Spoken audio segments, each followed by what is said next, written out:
Keep Nintendo weird, everybody. It's your boy Seth coming at you with a very, very special episode of Keep Nintendo Weird. We're talking PLOK. It's PLOKtober. Happy PLOKtober.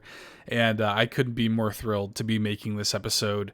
I'm linking up again with Andross from the Nintendo Pals podcast, who was my very first guest here on Keep Nintendo Weird. So it's kind of a weird full circle moment. It's like the 10th episode. We've got our first guest making a return. We're talking a very special game called PLOK. We're celebrating. We're ringing in PLOKtober. And this game, this is something we're going to get into in the episode itself, but this game kind of has become a totemic presence in multiple communities. It really kind of started in the RetroLogic community, bled into the Nintendo Pals community, bled into the All-In community, and this weird little game with this weird little character from the Super Nintendo. This game that seems like nobody like really bought, but like have all these memories of renting, and like it's kind of like rediscovering an old lost friend or something like that. And PLOK has kind of become this unifying presence in multiple communities. And I really wanted to use this episode of Keep Nintendo Weird to pay tribute, to pay back in some small way to these communities that have given a lot to me. I have been making podcasts for a really long time. And up until now, really, I've sort of felt like I've been kind of screaming into the void. Like I was making things and had a lot to say, but nobody there to listen, or nobody that wanted to listen. And I struggled with a lot of self-doubt, still do struggle with a ton of self-doubt. But this community kind of gave me a place and kind of let me strike out my own path. And I owe so much to this community and this PLOK-lovin community. And so I wanted to pay tribute to that with this episode of Keep Nintendo Weird, linking up with Andross. Great guy, love collaborating with him, love making stuff with him, and he's a huge PLOK fan. He's like the one guy that actually bought PLOK, so I had to have him as my guest on the show. But more than that, again, I wanted this to be a celebration of this PLOK-loving community. And so Andross is my guest, but so are you. So is the community. I reached out to the community and I said, hey, if you would like to be a part of this PLOKtober episode of Keep Nintendo Weird, send me a short audio or video submission and I will make sure that your voice is heard, that your love for PLOK is heard. Just tell me why you love PLOK. And we got just some legendarily great submissions from the community. That is going to be what puts the button on this episode after Andross and I have talked PLOK until we can't continue anymore. We're going to end the episode with fantastic community submissions from people who just love this game and who have just been unified over this game. It really does mean a lot to us. So I want to thank you guys. I want to thank the community. I want to thank Andross, of course, for hanging out. I want to thank the Pickford brothers, as I do in the episode, but the Pickford brothers who went through a lot, actually, to make this game.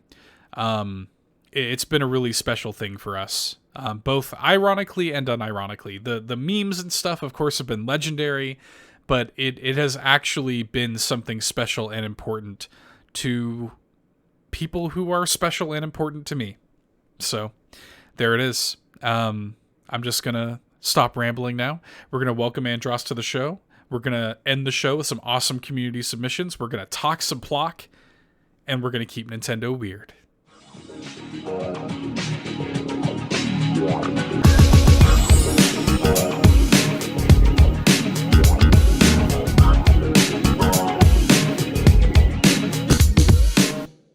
Andross, welcome back to the show, man. Thanks for having me back. It's been a while. It has since I've been back on the show. I kicked off the Keep Nintendo Weird train. I'm back. You did. So excited to be back. You did. Happy PLOKtober. We're here. Yes. We're here in PLOKtober. Finally, it's finally upon us. We've been waiting all year for this momentous occasion, and we're finally here to talk some PLOK. Yeah, it's like Christmas. It's like Christmas time for our communities.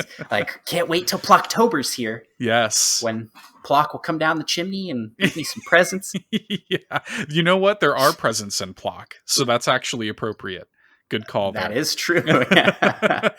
So before we get into all of that, though, Andross, we'll explain what PLOKtober is. We'll explain why PLOK is particularly significant to our respective communities. But before we do all of that, I want to give you the floor right off the bat.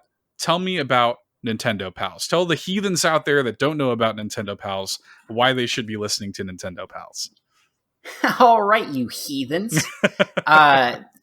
No, Nintendo Pals is a podcast. It's videos, it's streams, it's a community, but all centered around Nintendo and Friendos. There you go. Super Nintfriendos. Super Nintfriendos, right? We do a podcast once a week, recording live every Friday, going up every Monday. That covers Nintendo news, games we're playing, rumors, and community-submitted questions and topics.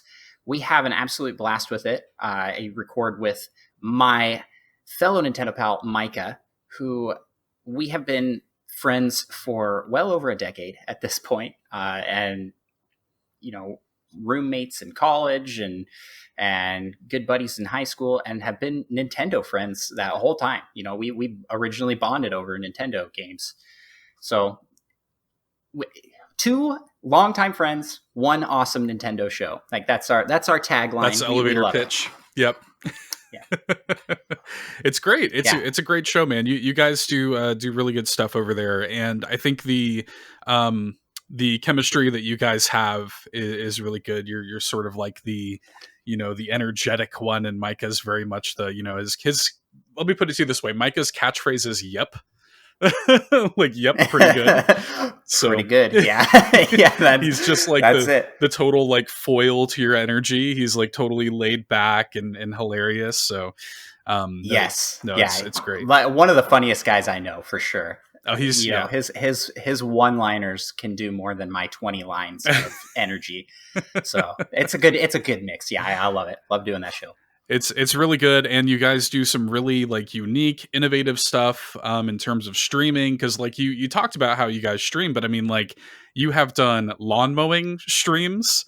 Lawn mowing speed run. I just got done with a speed run of Hey You Pikachu on the Nintendo 64. Oh man, how did that go? I didn't get to tune into that. How'd that go? I can't believe it. I beat it in 2.5 hours. The whole game. I don't think I ever beat that game as a kid, so I was pretty excited about that. Yeah, we've baked cakes on stream. Mm-hmm. We did that for a celebration of one of our podcasts, or podcast anniversary, and yeah, I'm like always trying to come up with like funny things to do. I played Breath of the Wild blind, like with chat only. It's about as variety stream gets, not just variety of games, but variety of ways to play and things to do. Like, no, I've never seen someone do a lawn mowing speed run. Let's try it. Me neither. Oh, that was an adventure. That was a train wreck of a stream, but it was so fun. We had a blast. You're mowing lawns, you're baking cakes. I love it. It's definitely worth that Twitch follow, that Twitch sub. You guys are going to find links to all of that, of course, in the episode description. But Andross, we've brought you back to keep Nintendo weird.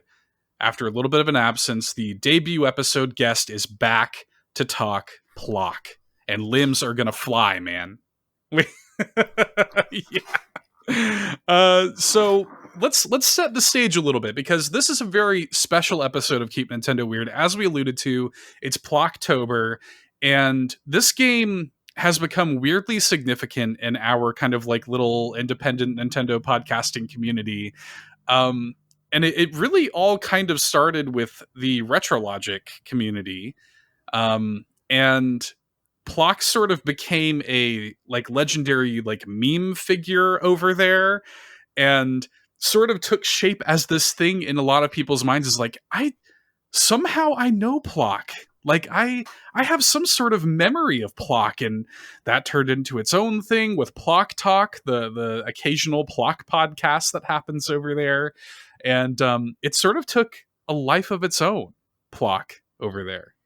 It is bizarre, but awesome, because I unironically love this game. It's one of my favorite Super Nintendo games of all time, and favorite video games of all time, which is kind of weird because it's an obscure mascot platformer that right. not a lot of people have heard of, but enough people in this community had heard of it or had played it and loved the concept of it to the point that it became kind of a meme among the community, but also kind of more than that, like something we all just bonded over. Yeah, it's so fun.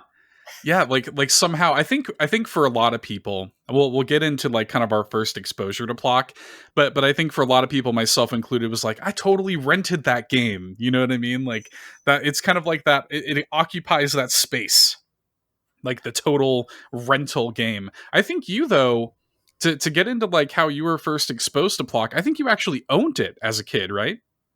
Yes, still do. Yeah, it's one of my. I asked my parents where we got it. They don't remember. I mean, that's 30 years ago at this point, Yeah. And I don't remember when or why we got it exactly, but it was in my collection right next to Super Mario World, right next to Yoshi's Island, right next to, we had gosh, I'm trying to think what other big Nintendo titles we had. Mario Kart, Mario Paint. We had all the Mario ones. Yeah. And maybe that's why my parents picked this up, because he just gives that kind of energy, Right. Like you can see it on the cover, this is a Mario like game. And yeah, so I've been playing this game for as long as I can remember. I want to say it was my dad showed me all the shortcuts that you could take in the first world. Yeah. And it might have also been my mom, because she claims, I still don't believe her, but she claims to have beat this game fully to completion to the credits. It's a hard game, dude. I don't believe you. Dude, if your mom beat back in PLOK, her heyday, that's what I'm saying. Back in her heyday, she was the gamer, Man. And I never quit when she did. But I haven't beat PLOK. I haven't beat it yet. Right. I want to. I'm gonna as part of PLOKtober, I'm planning on streaming this game and going for completion, because I mean, how great would that be to conquer a 30-year-old challenge that I've never been able to do. Oh man, that yet another reason to follow Nintendo Pals on Twitch. Yes. Got to tune into that PLOKtober stream. See the 30-year-old beast conquered that is PLOK. Absolutely, man. The game's hard, man. If your mom's like God gamer, if she beat PLOK, I'm just saying. That would be amazing. It's a tough game. It's a tough game for sure. I don't know how much we want to talk about what the game is. Matt. Go for it. Set the stage for us. Well, this game was developed by the. Oh my gosh! Now that I have to say it, the Pickford brothers. Yep. Yes, I wanted to say the Fallen brothers, but they did the music. Also look them importantly, up because we will talk about the music for sure. Yes, for sure. But the Pickford brothers came up with this idea called Flea Pit and started to develop it for arcade machines. It sat. They had the concepts for it. The main concept being that the main character was going to have an executioner hood, right, but be a good guy. So in order to contrast that, he has an executioner hood look, but he's very brightly colored. Extremely bright. You can see PLOK on screen. Red. If you're watching the video version, he's up there. You can see PLOK. Yeah. So they came up with this concept. It kind of got backburnered. They got jobs in other companies. Eventually, working together got up in company enough to get the game put out as an idea to be actually produced.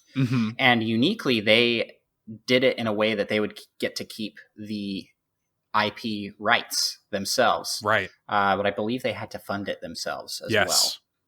Yes. So they were really keen on keeping PLOK under their own control as an IP, which is respectable. So that's kind of the history of the game. It came out in September of '93.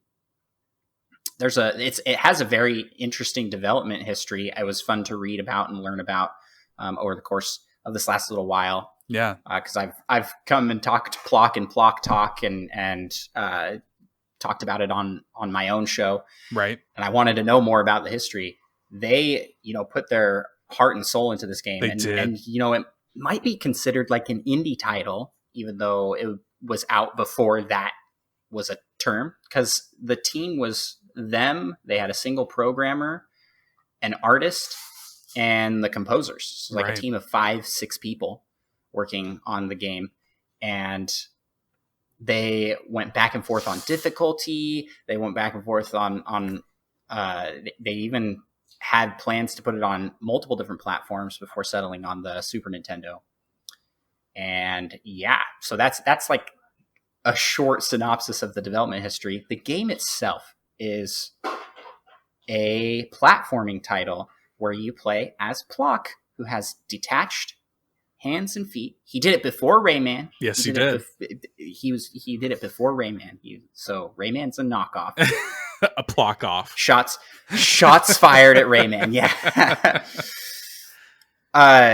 And the main gimmick of his character is that he can throw his limbs to attack enemies. Right. He also has a jump and a super jump that kind of is like a Sonic spin dash. Very much so. Yes. Very much so. Gets more height. I don't think it attacks anything, but it's gives you a bunch of height. If you do a regular jump, you can still throw your limbs and stuff. Mm-hmm. And the whole world looks like something out of like a Dr. Seuss book, like it's super colorful. It's the world is called polyester. I didn't realize this. It's supposed to look very crafty. Yes. It's supposed to look like it's made of fabric. Yes, which is kind of interesting because the game is very like the visual aesthetic of the game. The only real, especially on the Super Nintendo, comparison that I could make is like Yoshi's Island, which it looks totally Yoshi's Island. And it does, yeah. And now you flash forward to what the Yoshi games do now, and it also has the very crafted aesthetic.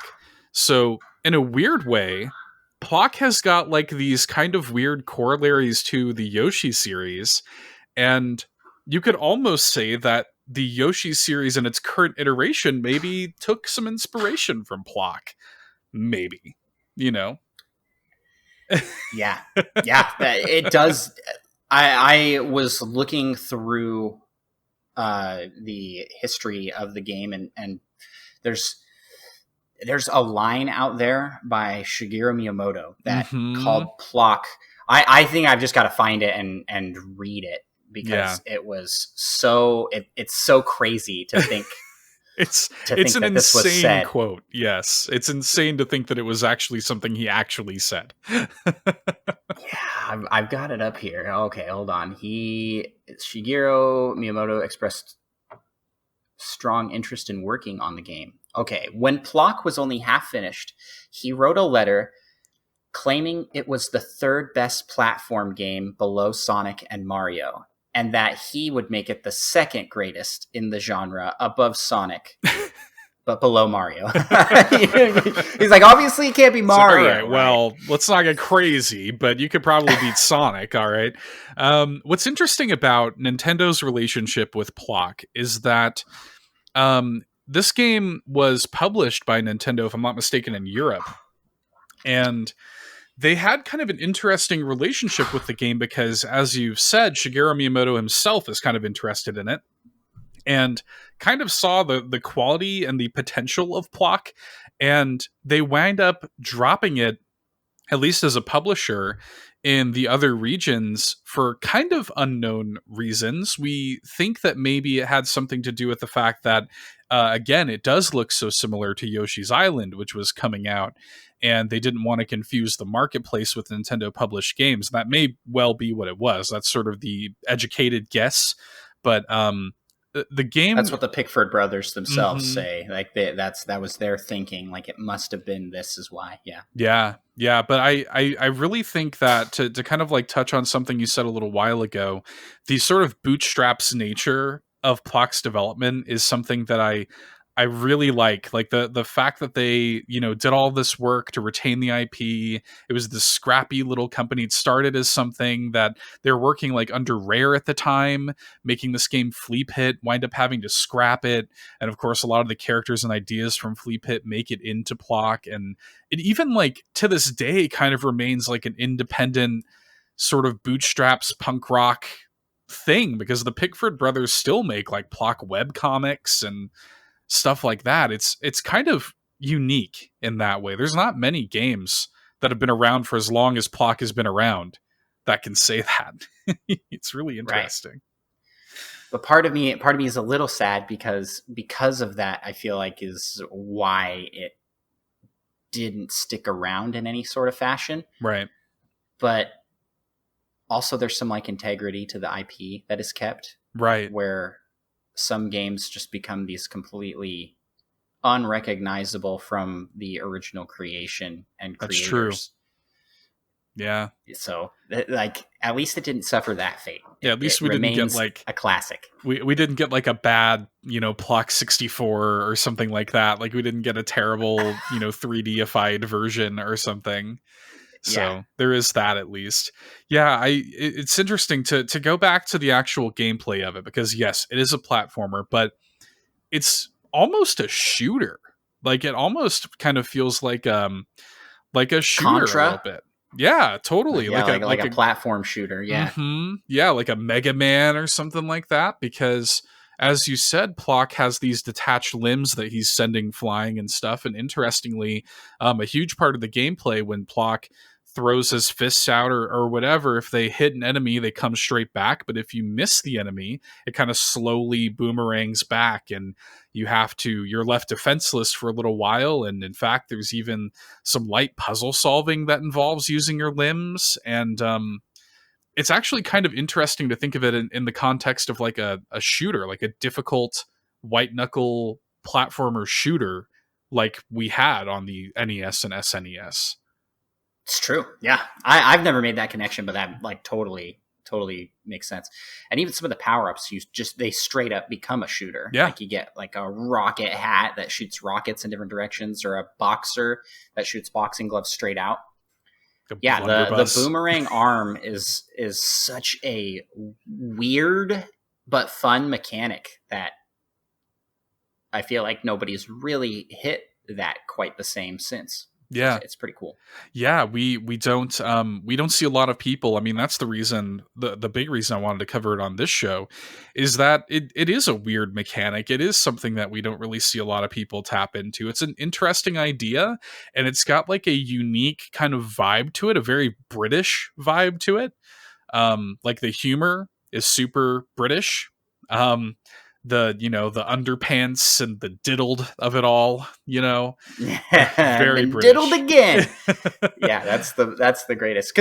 Because I guess to explain the mechanic there, the plot around this game is very light, mm-hmm. but is there. Your flag has been stolen. PLOK's flag has been stolen from his home by oh my goodness, what were they called? The something brothers. The Bobbin brothers. The Bobbin brothers. Yeah. Yes, man, I'm not a real PLOK fan. I can't remember their name offhand. The Bobbin brothers. So he goes in search of the flag, and this first world, which wasn't even originally in the game, they put it in to make it easier because they wanted to start you just at the second world, basically. Yeah, which is crazy because that would have been like way difficult hard start. But world 1 is PLOK going from flagpole to flagpole, hoisting the flag and going, "This isn't my flag. I've been diddled again. It's like underpants or a scarf or just like goofy things. And then he finally gets his flag back, heads back to his home island continent thing, and finds out it was a diversion. The Bobbin brothers had stolen his flag, and while he was gone, his whole island had been taken over by fleas. Mm-hmm. So then the core mechanic of the game actually changes somewhat, or the core goal of the levels changes somewhat, in that each level you have to clear the entire level of fleas. Right. And then doing that gets you the flag to hoist back up on the level and end the level. So you're trying to restore PLOK dominance to the island. Yeah, well, PLOK is the king of what's it called, acrylic or whatever the island is. Yeah. He's the king. He wants his face on the flag back up everywhere. Yep. And it's interesting that like we say, oh, it has like a very light story, but even just what you described just there, I mean, that's more story than we get in like Mario. You know, it's true. Like, it's true. PLOK's got like flashback sequences in like sepia tone. Yeah, an entire world. Yeah. An entire world. You play World 1. You play part of World 2. Stop. Flashback time. You play a whole world as Grandpappy PLOK in like old timey. It does the whole old timey film. Yep. Everything. And then you go back, finish up World 2, and then move on to World 3, and that's end of game. I've never made it to World 3. It's that hard. It's a tough game. Yeah, no, it is hard, and that's made worse by the fact that there is no saves. Right. There's no saves. There's no codes. This is well, save technology was a thing. It was too expensive to put into the cart for the Pickford Bros. But they were also, at the time, and they regret this, they've said this on multiple occasions, at the time, very leery of codes because they felt like the game would be spoiled. People would just post them in magazines, and you could just cheat and go to the very end of the game right off the bat. And they did not want that. They felt like that was not good for the game. But retrospectively, they're like, that probably killed it for a lot of people, because it was so difficult, you know? Yeah. Yeah, you have like the PLOK continues or whatever, but I mean, yeah, the game... It's all one word, PLOK continue. Yes, yes. It's pun abound. Oh, PLOK is. Yeah. That's so much of the charm and so much of the joy that we as a community have had is... I think the first meme that really like kind of took off was the picture of the classic like stonks meme, but with like PLOK's face, and it's like PLOKs, you know? Yeah, plonks. Yes, that was fantastic. And you know what? Credit for the PLOK meme community and uprising has to all go to our buddy Sam, aka ThirdStrongestMole, who is the champion of PLOK memes. Oh, Sam will be. I made the call out to the community for submissions for this episode because I really wanted this to be kind of a love letter to the PLOK-lovin community, and Sam is in full effect. You guys will see that later. Sam went hard. He did not play, and I'm excited for you all to see it. But yeah, I mean, the memes kind of took on a life of their own. It sort of became a thing, as I said, with the community sort of like remembering PLOK. You know, I'm going to tell this story to tell another story. My wife, I was watching the recent Nintendo Direct again with my wife. And when it came to the point where they revealed N64 and Sega Genesis games coming to NSO, she had a moment where she saw Echo the Dolphin. And my wife is not a gamer, but she looks at me and she goes, Echo? Like, is that Echo? I was like, yeah. Like, and then next question, how do you know Echo? You know? And she's like, it was so weird. It was as if I felt like I had re-encountered an old friend. Like I'd completely forgotten that Echo the Dolphin was a thing, but I totally spent time with Echo the Dolphin. And upon seeing Echo the Dolphin again, I had like a Jimmy Neutron brain blast, and I feel like all of a sudden I've reconnected with an old friend, and that is what the entire community felt with PLOK. Yeah, that is a great sense of what PLOK did in the community. Mm-hmm. I never forgot PLOK because, like I said, I was the weird kid. I had this game instead of Super Metroid. Oh man, so like in my mind as a child, this is pre-internet. This is right. pre gaming being as huge as it is today. Yeah.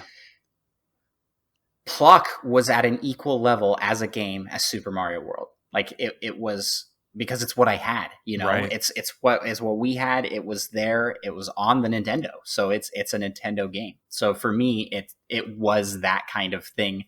And only finding out that it's obscure as as life gets on, I get older and go, well, wait a second, no one's heard of this game. Hang on, this was like a weird fever dream. When you said that your parents had no idea like why or how they got it, that totally spoke to me, because like when we're kids and we're getting games like as birthday gifts or Christmas gifts or whatever, like those weird games that exist in our memories and in our hearts or whatever, they do feel like they just sort of were manifested. Like Yeah. I've got no idea how I ever owned this, but somehow I did. It just sort of appeared in my life. It's just a thing that just happened. So that really spoke to me. So we've talked a little bit about the game. We've talked about the development history a little bit. As we teased earlier, I do think we need to spend some time on the music of PLOK, because holy moly, PLOK has got an incredible soundtrack, man. Incredible. Yes, it does. Yes, it does. It is fantastic. If you take anything away from listening to this Keep Nintendo Weird episode, go listen to this soundtrack. You will not be disappointed. The music in this game is just phenomenal and covers a wide genre of tunes. The game kicks off with PLOK jumping onto screen, pulling out a harmonica, and just going to town on the harmonica. Yes. And you get this like very country-esque like bop of a tune. Like I don't even know what genre that would be considered. It just screams 90s to me. Like, sure. Like it's like this is the 90s we're in. And then the songs that stand out to me most are the boss fights, which is like if Ganondorf was hosting a rave.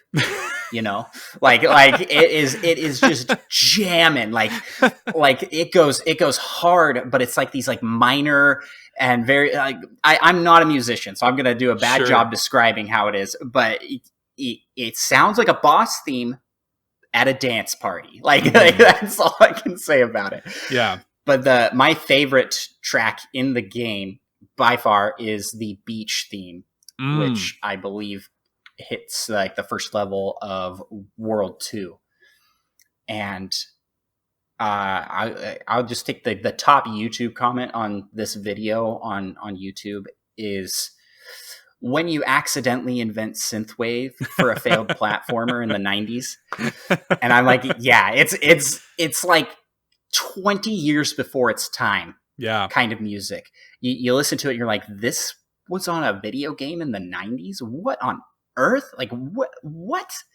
It is so good. It is so catchy, and it's an experience. Like that song by itself is an adventure of this like synth keyboard guitar, then goes into just a full guitar solo, like electric guitar. That's like I loved watching ThirdStrongestMole stream it, where he just stopped at that part of the game, paused it, and was just like headbanging, because you just can't do that. It's such a good song. Man. So what's really interesting, and you brought this up on Discord recently, and I brought it up on All In when we did our Donkey Kong Country retrospective last week on the show. The fact that David Wise, the legendary David Wise, cites the soundtrack of PLOK as an inspiration for Donkey Kong Country, I think should tell you all you need to know, because you do kind of get some David Wise vibes from it. Like the SNES sound chip was so insane because it was made by Sony, but it was so insane and like so high quality and was capable of producing like these incredible soundtracks. And PLOK is right there at the top of like, it's not just MIDI, like, and if it is MIDI, it doesn't sound like MIDI. It sounds like full featured instruments, guitar and stuff like this, and synth. You know, it's wild. They get like an evil boss laugh out of that. That sounds like someone laughing. Yeah. Yeah, it's wild what they were able to do, and that's the Fallen brothers. Like 100%. Everything that he made was like Tim and Geoff. I'm not sure Geoff. Yep. Name is pronounced. Geoff's Fallen were legends with the NES carts. You hear that and you're like, wow, I can't believe this is an NES. But you give them a Super Nintendo, Nintendo cart, and all of a sudden they are like 30 years in the future on music design. Buck wild for games. Absolutely buck wild. One of the things that I think is really kind of the biggest crime of PLOK in the modern day is, and we've talked about this a little bit, as I mentioned earlier, the Pickford brothers are still kind of trying to keep PLOK alive in the form of like web comics, and I think they have a Patreon and stuff like this, but the fact that PLOK's not on NSO, man, is a crime. Like is a downright crime. Like, yeah, you know, with all the obscure games that you've not heard of being put on SNES Online, why can't they put the one that I have heard of that I really want, the obscure title? Because PLOK would benefit so much from rewind and save states. Yes. Like it would because it is a very fun game that a lot of people, even if they picked up today, would give up on quickly because of the difficulty. That's just how the game was made. You know, we're talking a different era. Like Super Nintendo games were hard. Totally. By today's standards, they were very difficult. This game is like it just needs save states, because if you die, you get booted back to the screen, like back to the start menu. It's permadeath. yeah permadeath mode, totally. Yeah, man, it could benefit from that. It could benefit from just the exposure of it. I mean, there were so many people who jump onto NSO, and I mean that's one of my favorite things about NSO. I mean, we whine about how, you know, games like Earthbound or Chrono Trigger or whatever haven't made it there yet, but I do love getting to experience some of these games like, you know, Claymates and Jelly Boy and, you know, all this junk that, you know, Spanky's Quest, like these games that I was like, what was the one with the monkey? Yes. Spanky's Quest. I liked that game. It's a good game. Spanky's Quest was like, I was like, this is like a PLOK game. That's I'm thinking, like a gem, a hidden gem, and that is what I think this game is. It's not an obscure platformer. Like, look at the critical reception of this game when it was released. Right. It was really well received.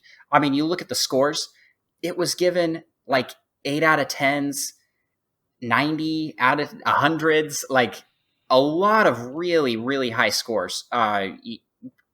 Critics mostly said it was the best platform game of the year, that it's one of the all-time best in the genre. Right.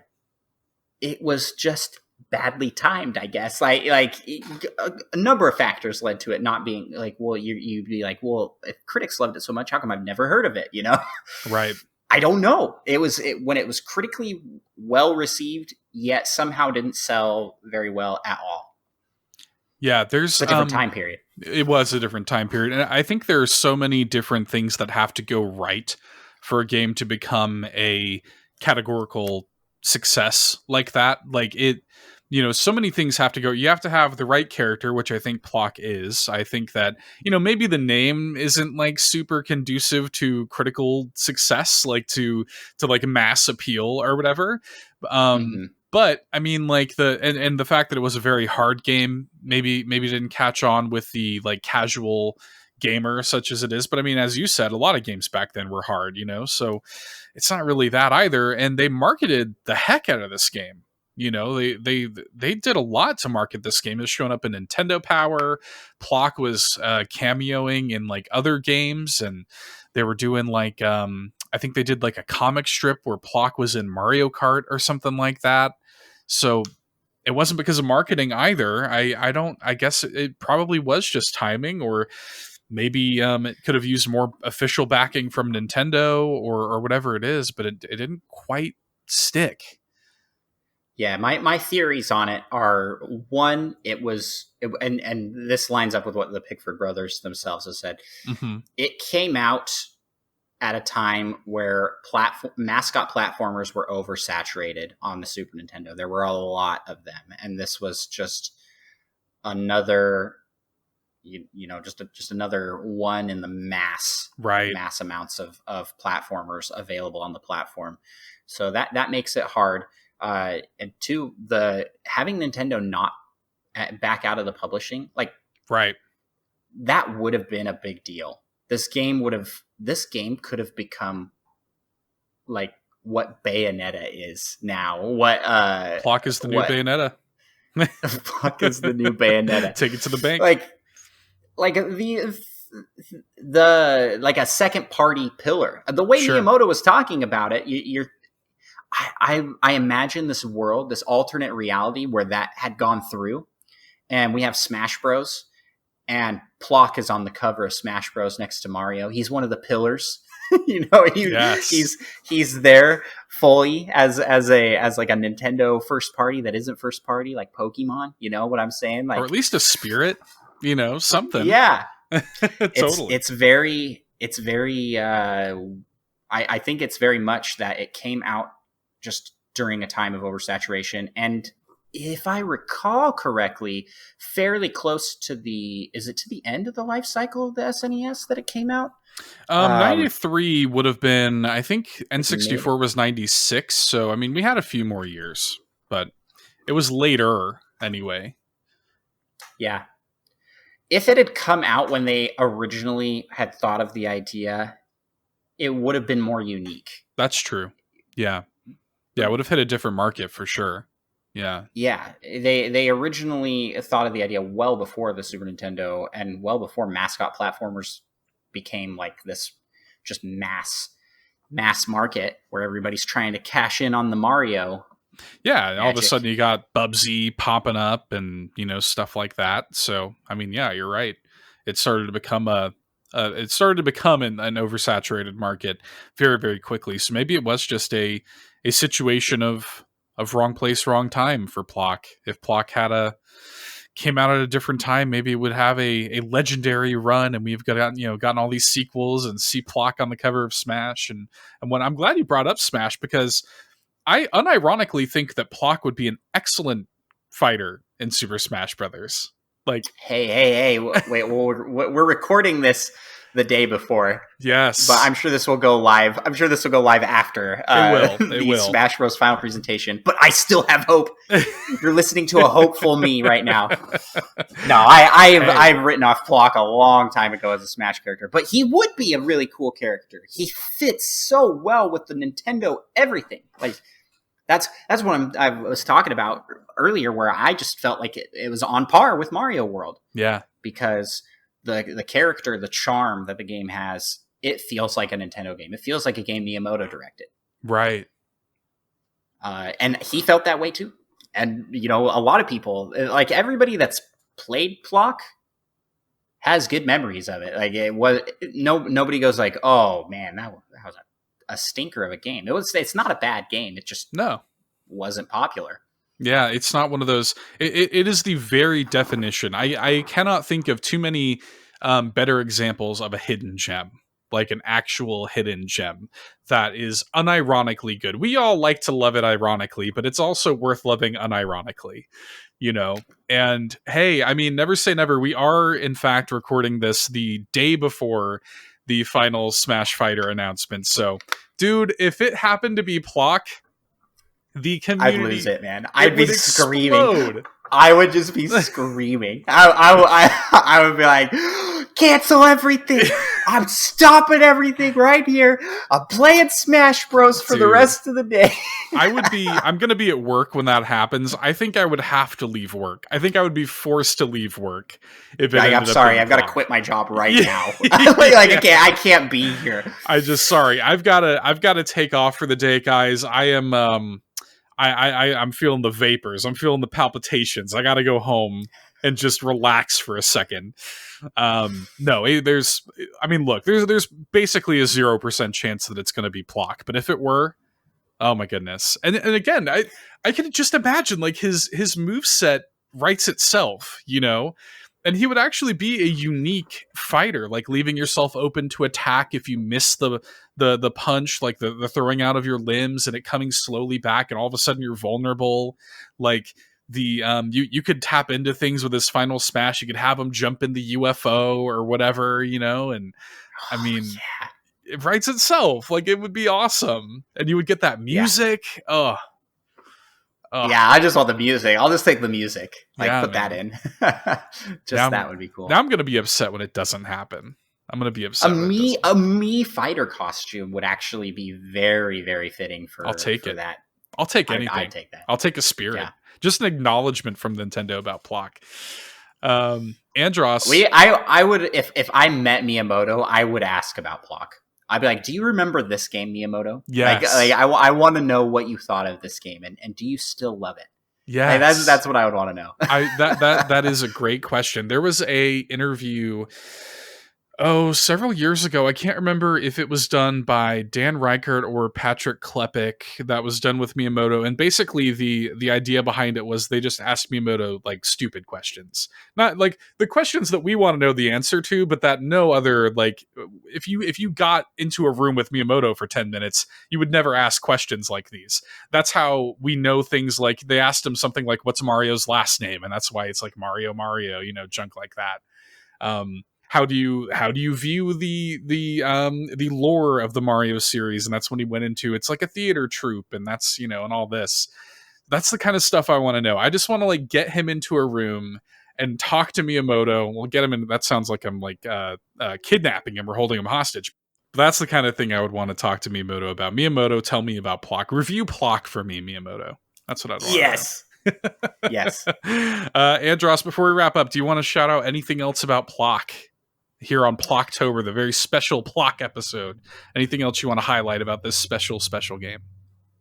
I just want to encourage everybody to go out and listen to the soundtrack of this game. Check out the game. It's not very expensive if you have a Super Nintendo. For now. Yeah. You know, we've driven up market price already. We have. Among our community. The plonks I think are it's gone up like $10 since we started podcasting as a group. Mm-hmm. I don't know what more can be said. PLOK is just plocking awesome, you know, like that. Like it is so fun. And if you haven't jumped in on the communities surrounding this game, namely the All In Discord, the RetroLogic Discord, and Nintendo Pals, do it, because we love to talk about PLOK. We love to latch onto these games that are special to us. In the Nintendo Pals community, we have this like weird bond over The Longing, a random indie game that we all like. Everybody in our community was all in on and playing together. PLOK is like that. On a large scale, it's this hidden gem that everybody kind of goes around, and you love it ironically, you love it unironically. It's like, to talk something more mainstream, Waluigi. Waluigi is a fantastic character who has been just put to the side. You know, in all honesty, he should be the one that wins tomorrow, like for the Smash Bros. Reveal. Sure, but he has this following, this online presence that is both a joke and a serious love for a character that is the second man to the second man to the second man. Like he Right. fills this void that comes from Mario had Luigi, so then Mario has the opposite in Wario. So there's a gap. PLOK is that kind of energy where we love to, you know, make memes, to play, to talk about his game, and it's fun and also just awesome. Like everything about it's great. Yeah. So if you like that kind of Waluigi internet energy, then you're gonna love PLOK. Like that's my pitch for PLOK. I love it, man. I love the PLOK pitch. Yeah, no, it's a special little game. It is better than people give it credit for. It is worth loving, both ironically and unironically. It is worthy of the memes. It is worthy of the passion and fervor that this community gives it. And I love it for that. And I think a lot of people write PLOK off, but it's also respected by people like Shigeru Miyamoto, by people like David Wise. So it should be respected by you too. So yeah, that's kind of where we're at. That's where we're at. Legends in the gaming industry love this game. That's or it. Loved this game. So if PLOK were re-released today, that would totally be on the box. Loved by David Wise, loved by Shigeru Miyamoto. You know, if it was released today, I feel like it would be more successful. It probably would. I like to imagine these alternate realities where we have PLOK that as more of a popular stand-in. We didn't even talk about the webcomic that they do. Yeah, I mentioned it briefly, but they did. They have a webcomic, the Pickford Brothers. They do a PLOK webcomic that takes place like 20 years or something after the events of the game. Like it's like in the far flung future. They're trying to keep PLOK alive. He wakes up. The premise is he wakes up and goes, "Okay, well, what have the Pickford Brothers been up to while I've been sleeping?" And it's just desolate. And it's very self-aware. It's very tongue-in-cheek. Sometimes a little sad.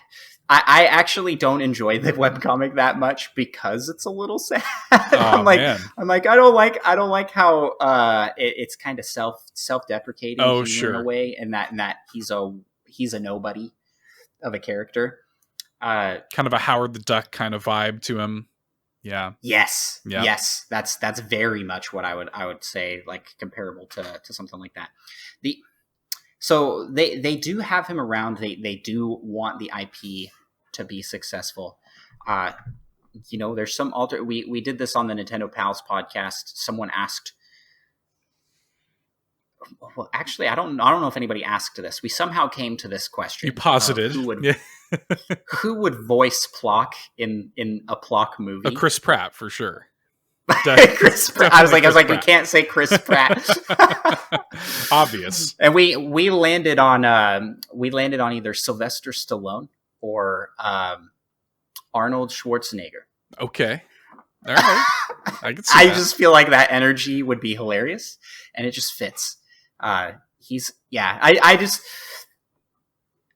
could go all day talking about this game, so I probably should stop. I probably should stop somewhere. But what I want to say is that you got to give this game some sort of look. If it's just listening to the soundtrack, you're going to be better from that, man. Like that. Yeah. Like that's just do that. But you'll be like, I want to play it now. Yeah, that's what I have. I wish I could tell people, like, go, like, boot up your Switch, go play it on NSO or whatever, but obviously I can't. But I will say the game's affordable, until we continue to drive those plonks up. The game is still affordable for now, so you can track it down and play it on your Super Nintendo for a fairly reasonable price. And we highly recommend that you do, or if you do play it with emulation, I'm not necessarily, it's such a weird, shaky gray area with emulation, but if you do happen to play it there with save states or whatever, I'm not going to hate you for it. As long as you play it and you give PLOK a chance, and give PLOK a chance. Put that on a bumper sticker, man. Give PLOK a chance. Give PLOK a chance. That would be the tagline. Yeah. It's funny because you mentioned bumper stickers. Mm-hmm. I have been looking for PLOK merchandise. Right. Because I'm such a big fan of the game and the series, and it's become part of my podcast persona, which is just me. There's no persona. It's just me. I'm just a fan of PLOK. I can't find anything. No shirts sold anywhere. No artwork. Nothing. We actually had a piece custom made for our wall of bead art. Like one of those perler beads. Yeah, perler beads. We contacted a local artist. That was a gift from my wife for me because she wanted to get me something PLOK for our Nintendo room. Nice, but couldn't find anything. She's like, I just wish they had any PLOK merchandise because I would buy all of it for Andross because he loves it so much. Hey, and maybe, you know, I'm going to send this episode to the Pickfords, and if the Pickford brothers do end up watching or listening to this episode, please consider, especially since it seems like they still have the rights to the IP. I don't know exactly how all that stuff works, but presumably they still own the rights to PLOK. So please consider marketing PLOK aggressively. Please consider tapping into this sort of like, not only for this community, but for the people who, it's got to be more widespread than just us. Like the people who have a memory of this game, the people who rented it or whatever, the people who like to tap into that like 90s nostalgia. Nostalgia is so huge today. You know, it's massive, and nostalgia is marketable. So like, I think hammer PLOK home, man. Like bring PLOK back in some kind of capacity. I guarantee you, if they were to do like a Kickstarter for a PLOK like remake or remaster or something like that, I bet you it would be successful. I bet you it would. Yeah, I think it would as well. I mean, I sure as heck would be all over that at the top tier donation. Community would, man. I think I think there is love for this game out there. You know, you go out and you search #PLOK, you'll see posts from all over the place where people are doing. There's still people making fan art. There's still people taking and covering music. The legendary meme musician Silva Gunner. Oh, sure. Takes PLOK rips all the time. He does it pretty frequently, and they're all just jamming, you know? Yeah, man. So there's love for this game out there. It's a hidden gem that if they did something like a Kickstarter, if it came to NSO, I think PLOK could be revived beyond just being a webcomic. Yeah. You know, right. But even if with just the webcomic, could you release some shirts? Yeah, that'd be cool. Something that'd be cool, Pickford Bros. Yeah, I'm like talking directly to them now, guys. I just want some merch. Just give me a shirt with PLOK on it. I'll buy it. That's it. A beanie with his like a red beanie. Man. Yeah, like, with the eyes on it, totally sells itself.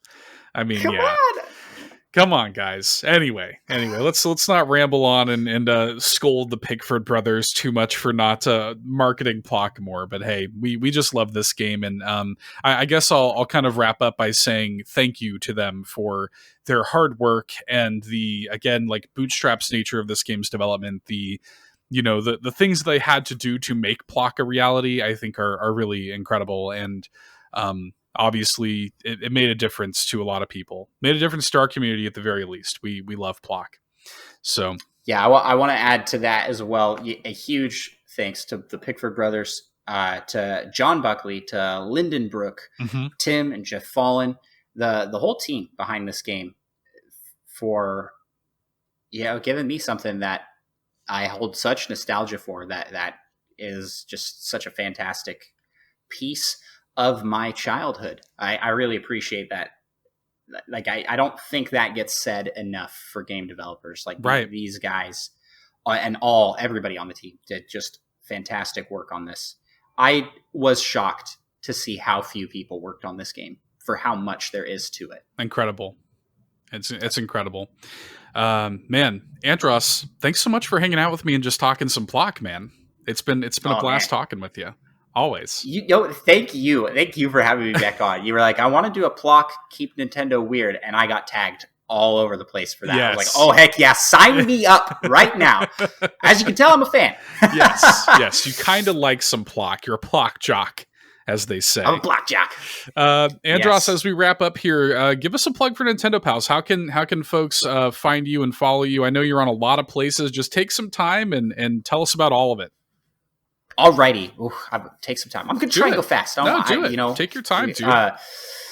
We are on Twitter at Nintendo Pals. We are on Instagram and TikTok at Nintendo Pals Podcast.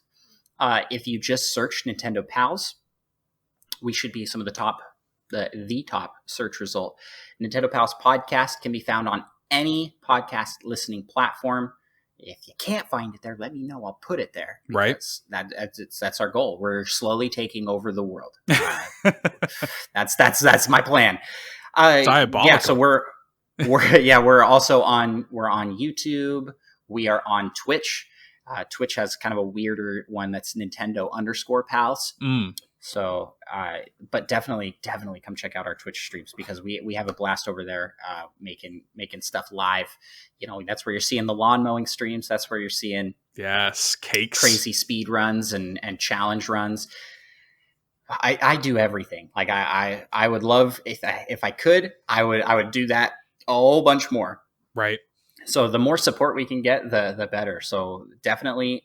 It helps so much. It helps so much. And I'm going to encourage everybody listening to do this for Keep Nintendo Weird and All in addition to Nintendo Pal stuff. Just a simple like. That helps immensely. Leaving a comment, even if you don't want to say anything in the comment, just put some words down there. Just put like a great video, great. Sure. You know, when you're a smaller creator, smaller channel like we are, right. That helps so much for the magical algorithms to go, oh, these guys have something here and boost us in those standings. So right.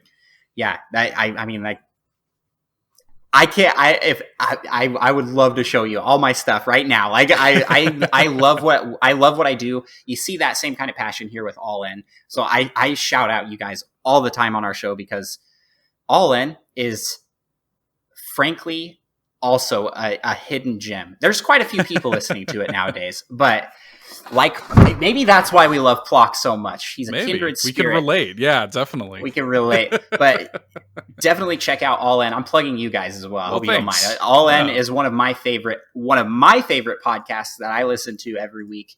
And Keep Nintendo Weird and the All In YouTube channel. Fantastic content. So yeah. Man, yeah. I don't even have to like do my own rigmarole now. You did it for me. Dang, I appreciate that, man. I'll take the $10 bribe later. Okay, cool. We'll slide that under the digital table there. Yeah. No, I really appreciate that. To end up here, by the way, I am Andross. You can find me on all those platforms. I don't have my own thing. Nintendo Pals is where I'm at. Like I run all that stuff. So Nintendo Pals, just find, if you want to find me, I am Andross. There you go. So show off for those who are listening to the audio version, showing off that new Andross shirt. Fantastic. Yes.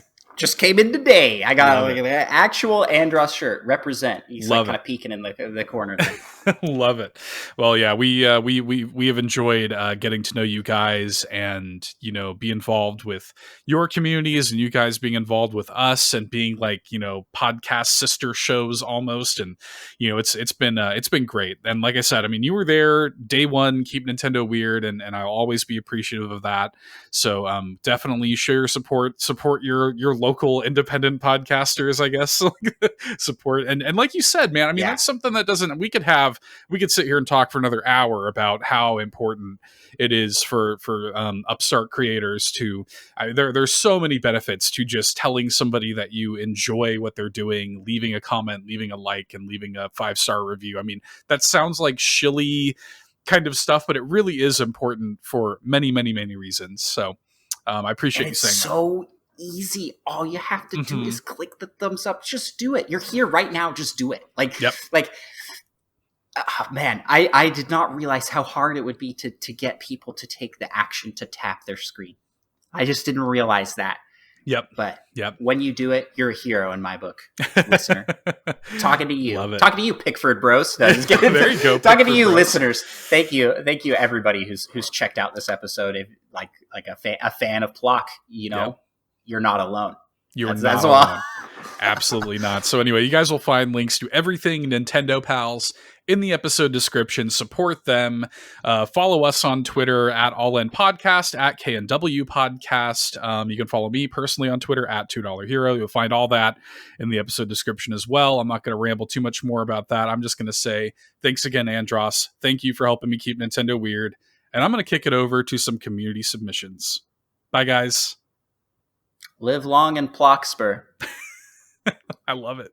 All right, this one goes out to Seth and Andrew. Keep Nintendo weird, y'all. So gather round, everybody. Come on, lend me an ear. I'm about to break it down fresher PLOKtober this year. We've got a lot of PLOK to talk about, so please understand. If you ask him for a favor, then he'll give you a hand. Literally, he's got limbs to spare, but if you snag his flag and brag, well then you better beware. He'll come at you like a statue, track you down through the lands, and when he finds you better run, he's not afraid to throw hands. I'm talking boomerang ligaments. What else can I say? The Bobbins brothers got PLOK blocked and walked away. Get your cartridge now. The PLOK market is rising. Don't be PLOK shocked because it's PLOK. It's surprising. Keep it fresh. Keep it rocking. Keep Nintendo weird. And if you're tired of all the plocking, you can talk to the beard. What? You can talk to the beard. That's what I said. Hey guys, this is John Bassey, better known as Hambone Johnny in our Discord communities. When Seth put out the feelers for some PLOK love letters for this episode of Keep Nintendo Weird, I knew I had to chime in. And truth be told, I'm a newcomer to the game and only discovered it within the past year or so when PLOK and his lovable, bold eyebrows infiltrated the Discord. But once I got a chance to try the game, it was love at first Skylog. The game is extremely wacky, but also charming at the same time. One thing that makes me laugh every time is after you kick off both your legs and PLOK's just hopping along the screen. Oh man, I just love that. I also really like how he gets mad at the end of a level, only to find another pair of his underpants waiting for him. The music is super fun and engaging. The level design, while certainly frustrating at times, is still really good. I appreciate that a lot of, especially the early levels, allow you to take different paths to get to the goal. And, you know, I can't help but mention, diddled has now become a staple of my everyday vocabulary. I've only been able to beat the first couple of worlds, but absolutely plan to give PLOK another go. And what better time than PLOKtober? So I'm going to jump in again this month and get at it. But that's it for me. I'll talk to y'all soon.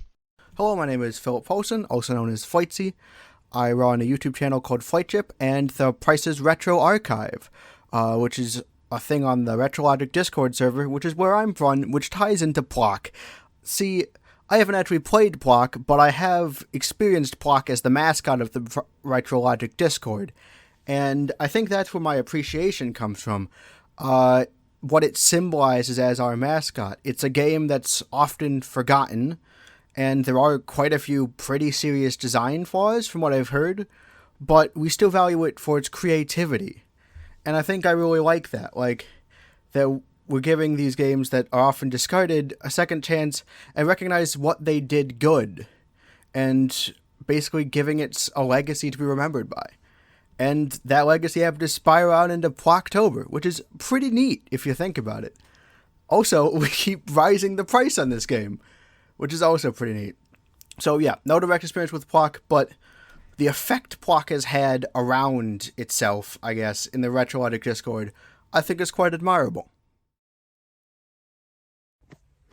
PLOK is a game I've never played, never owned the game, never heard of the game, actually, until the community started talking about him. But I've grown to love the guy, even though he looks angry most of the time to me. But I love how much he's brought our community together, and I truly do enjoy seeing all the camaraderie that's developed from him. And that's truly something I've enjoyed watching. My fellow PLOK comrades around the world, you are no doubt familiar with my work in promoting awareness of PLOK up until this point. There have been many gains. We have awoken PLOK from the distant memories of rentals long ago and put it at the forefront of people's minds. We've created many memes, shared many stories, and brought many laughs. However, much work remains to be done.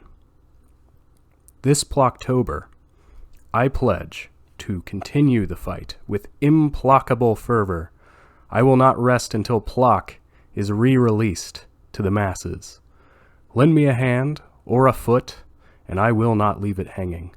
I will not give up, I will not relent, and I will not be diddled again. Together, we can PLOK the world.